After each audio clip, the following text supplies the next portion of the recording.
Sekarang bab yang terakhir di kitab Jurmiyah, namanya Mahfuzatil Asma, atau isim-isim yang harus dibaca jar, yang harus beri'rab jar. Ini yang terakhir, bab yang terakhir. Ini isinya 3 tapi dalam satu bab yang seimbang. Yang pertama adalah mahfudun bil hurufi, mahfudun, yang kedua bil idofati, yang ketiga mahfud tabi'un lil mahfud. Kalau di Jurmiyah Indonesia gimana? Isim-isim yang wajib dibaca jar. 3 isim wajib dibaca jar. Pertama, sebab kemasukan huruf jar. Kemasukan huruf min, an, juga ala, fi, rubaba, kaf, lam, juga huruf ilah.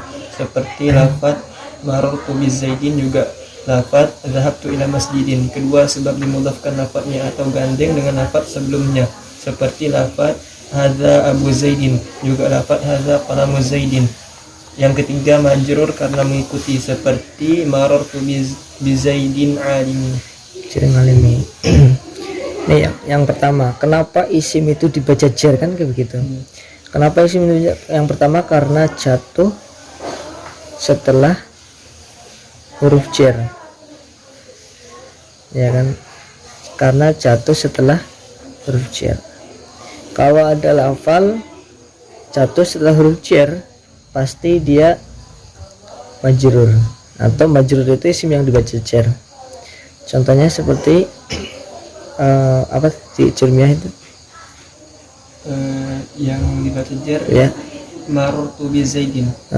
marartu bizaidin. Nah, zaid ini kemasukan huruf jar bi. Jar majrur selalu juga terletak setelah fi'il fa'il. Ini kan marartu fi'il, pas fa'il dhamir muttasil. Ini sudah sempurna kalam. Nah, ini ditambah jar majrur. Ini huruf jar. Kalau ini huruf jar plus majrur namanya, atau istilah lain. Majrur itu isim yang dibaca jar. Jar ini hurufnya. Ini majrur ini istilah bagi isim yang di-i'rabi jar. Kenapa dia diberi jar? Karena dia terletak setelah huruf jar. Semua lafal, tapi ini huruf jar ini masuk ke isim saja. Jadi semua isim yang di-i'rabi, yang jatuh setelah huruf jar, pasti di-i'rabi jar. Kalau nemu di Al-Quran setelah huruf jar yang 9 itu, fi analog, pasti setelahnya jar. Namun kalau di-i'rab itu jar itu tandanya 3, tidak selalu menggunakan kasroh, tapi kebanyakan kasroh, karena tandanya kan ada kasroh, ada ya, ada fathah. Tanda suul lafal di i'rab jar itu tandanya 3. Dia kemungkinan kalau di i'rab jar mungkin dengan kasroh, mungkin dengan ya, mungkin dengan fathah, tapi kebanyakan kasroh. Kebanyakan, tapi tidak selalu dengan kasroh. Kalau di sini dengan kasroh. Itu yang pertama, alasan isim kenapa harus di-i'rab jar. Yang pertama karena dia jatuh setelah huruf jar. Yang kedua, sebab berada pada susunan idhofah yang mudhof ilaih. Susunan idhofah ini namanya tarkib atau susunan, tapi ini tarkib yang bukan mufid. Kalau ya tarkib mufid itu tarkib isnadi namanya. Kalau ini namanya tarkib idhofi. Tarkib idhofi itu terdiri dari tarkib idhofi namanya. Terdiri dari mudhof, yang kedua mudhof ilaih. Nah, yang wajib dibaca yang mudhof ilaih. Ini lafal yang kedua. Yang ini belum tentu jar. Yang ini tergantung dia posisinya di apa. Ini belum tentu i'rabnya. Mudhof. Tapi kalau mudhof ilaih ini sudah pasti jar. Lafal yang kedua. Sunan idhof itu 2 lafal digandeng jadi 1 untuk menunjukkan kepemilikan atau berasal dari, kan? Susunan idhofah itu bisa menyimpan maknanya min, bisa menyimpan maknanya lam. Min itu terbuat dari atau berasal dari, kalau ini kepemilikan, milik. Jadi susunan idhofah itu dia kalau nggak terbuat dari ya kepemilikan. Misalkan qolamu zaidin, lafal kolam pulpen digandeng dengan lafal zaid, menjadi qolamu zaidin. Maka misalkan contohnya qolamu zaidin, nah, ini kan dua kalimah digandeng jadi satu. Kalau digandeng seperti ini bacanya, maka dia harus dijer yang kedua ini, karena ini posisinya ini mudhof, ini mudhof ilaih. Zaidin harus dibaca jer karena sebagai mudhof ilaih. Jadi yang harus dibaca jer ini yang posisi mudhof ilaih. Dalam ini komunisasi. Nah, susunan mudhof ilaih ini pasti di tengahnya ini menyimpan salah satu makna ini. Kalau nggak min lam menyimpan. Yang pantas mana-mana tidak. Pulpen milik Zaid apa pulpen terbuat dari Zaid? Milik Zaid. Berarti dia menyimpan makna lam. Setiap susunan idhofah gandengan dua kalimat isim itu pasti menyimpan salah satu maknanya min atau lam. Kalau kita mau menggandeng ya boleh, kita mau menggandeng misalkan bismillahi itu juga gandengan bi, misalkan ini bi ini huruf jar, aduh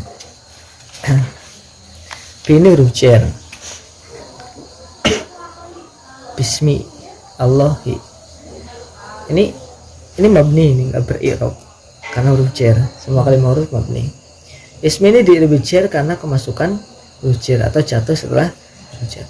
Nah, ini nama itu digandengkan kepada lafal Allah, nama Allah. Itu namanya Allah, apa nama terbuat dari Allah? Nama Allah, ya kan? Nama miliknya Allah, nama Allah. Dengan menyebut namanya Allah, ya kan? Nah, ini juga harus dibaca jar karena ini mudhof ilaih. Jadi alasan ismi dibaca jar dengan Allahi ini berbeda. Walaupun sama-sama dibaca jar, tapi alasan kenapa dia dibaca jar berbeda. Kalau ismi dibaca jarnya karena kemasukan atau jatuh jar. Allahi dia dibaca jar karena menjadi mudhof ilaih. Itu yang kedua yang wajib dibaca jar. Yang ketiga tapi ini pengikut, kayak kemarin masih ada 4 nih, naat atau ini tapi kan semua taukid. Kalau taukid abadal 4 ini 8 ini selalu mengikuti. Ini bisa nasab, bisa rofa, bisa jar, tergantung dia mengikuti lafal mana. Contohnya di sini Bismillahirrahmanirrahim. Ini kan karena ini menjadi sifatnya Allah Ar-Rahmani. Nah, ini jar. Kenapa ini dibaca jar? Karena ini menjadi sifat atau naat berarti. Nah, ini dibaca jarnya 1, 2, 3 ini berbeda semua alasannya. Ini terkumpul dalam bismillah. Kalau Ar-Rahimi ini sama dengan Ar-Rahmani, sifat. Ini dibaca jar karena kemasukan huruf jar, ini dibaca jar karena menjadi mudhof ilaih, ini dibaca jar karena mengikuti. Karena salah satu dari ini sifat, berarti mengikuti man'utnya Allah jar, maka sifatnya juga harus jar. Nah, itu macam-macam isim yang harus dibaca jar cuma 3 ini. Selain 3 ini, maka nanti mungkin dibaca nasab, mungkin karena i'rab kan cuma 4 ya. Jadi ketika kita sudah tahu ini kalimah, ini akan di'irabi apa nih? Rafa atau nasab atau jar. Kalau kita menyangka rafa, kita harus cari di marfu'atul asma. Kalau kita menyangka nasab, kita harus di mansubatul asma. Kan nggak mungkin dia i'rab yang selain 4 itu. Paling i'rab cuma 4 itu. Harokatnya ya tergantung nanti i'rabnya apa, terus tandanya apa, gitu kan. Atau dia kalau nggak mu'rab berarti mabni, berarti dia selalu seperti itu. Kan kita sudah tahu sedikit-sedikit lafal-lafal yang mabni. Dah, itu.